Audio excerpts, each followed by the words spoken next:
Hi everybody, I hope everybody's having a good weekend so far.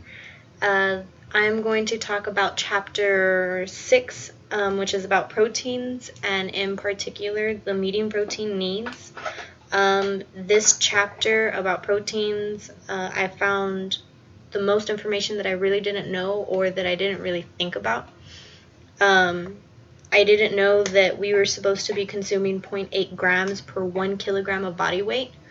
And let's say that there's a 70 kilogram person, they would need to consume about 56 grams of protein per day in order to meet all of the needs that the body needs to just have like a normal day without doing increased exercise or having any other factors play into that where you'd need an increase in protein intake.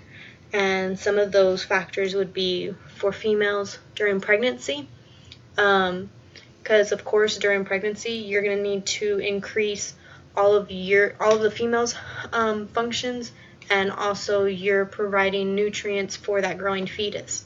And proteins and amino acids is very vital in the growth of any kind of organism. Another point in a female's life where they would have to increase their protein intake was during lactation. That the average female needs about 25 grams more per day in order to produce the protein that's needed for breast milk. That I had no clue that that's what you needed just to produce the breast milk that's going to be beneficial for your child. Another time in both female and males that you need to increase your protein intake was for athletes or for people that exercise regularly.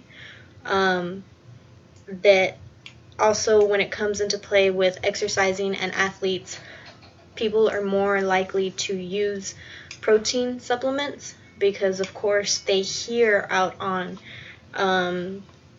in social media and from other people that in order to build muscle that they need to increase protein, and the only way to do that is by supplements, or the easiest way to do it is by taking a protein supplement. But with increased exercise or anything that's going to increase your energy output, you're going to need more energy taking into your body. So that means that you're going to need to increase your calorie intake as well as your protein intake. And when you take supplements, you're only going to be increasing the protein intake, and you're not going to be increasing that calorie intake. So one good example is like for your car. The average time or a good time on a car to maintain and check any kind of fluids is when you get to like 75,000 miles or 100,000 miles. You're supposed to check and change out any kind of fluids, like your oil. You're supposed to check all of those other fluids. Let's say that gas is the protein of the car to help it work and function. If I just go and add in more gas, the car is still going to keep running, but the engine is maybe going to take some hits because you're not checking that engine oil, you're not checking your other fluids in the car, and so the car may be still running, but it's not running at its optimal level. And that's kind of like what happens when you take protein supplements, but you don't go and supplement your like calories and your other things because you're exerting more energy, and so you need to kind of replace that. That was something that I found really, really interesting. And also was another point was on like choosing wisely and choosing what foods to take and what foods not to take to meet your protein needs, was that there are certain foods such as rice, beans, that would be considered incomplete proteins, where they have some amino acids in some parts that they may be lacking in other areas. So one way to make it a complete protein diet is by mixing both two different foods. So like rice and beans would be one.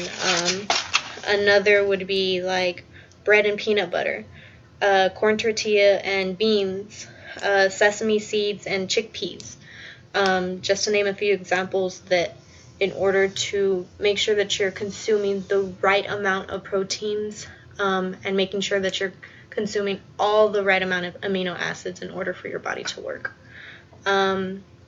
That was really what I learned the most from chapter 6, because all of the other chapters was kind of just like a refresher on things that I already knew from exercise physiology or from anatomy. But I want to thank you so much for watching my video, and I look forward to watching y'all's. Thank you.